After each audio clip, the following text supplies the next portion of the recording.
Luto tayo ng kiampong. Naluto ko na dito ang Humba style na pork. Nilagay ko na ang sausage, yung mustasa, yung mani, tsaka yung kastanyas. Ayan ang kastanyas. Bilog. Pati yung malagkit. Naluto na rin yan dyan. Ngayon, kasi ibang version ang gawin ko. Kasi nanghinayang ako sa kanin sa tanghalian. Tinabi ko. So, idagdag ko dyan. Yan. So, ang gawin ko guys ay haluin ko na lang siya. Tapos paininin. Kasi sayang yung rice eh. Magtipid tayo sa rice. Bukod sa mahalang rice eh, mahirap to siya. Bago ang rice mabuo na rice talaga, 3 months yan siya itanim, tapos 3 months siya sa palikihin.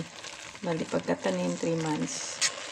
Tapos mahirap yung processing sa pag-ani. Mahaba ang procedure. So, magtipid tayo sa masinop tayo dapat sa paggamit ng bigas. So, ayan na guys. O, nahalo na. Kailangan lang halong-halo.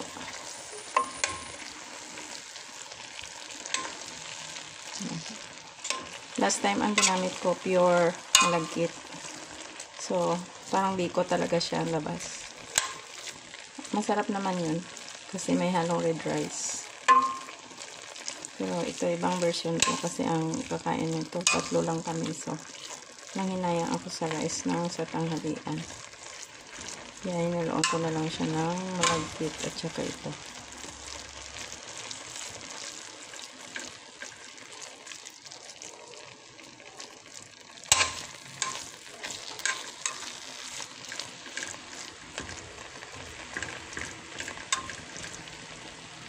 So, ayan ang kiampong natin guys. Kinuntian ko lang ng toyo.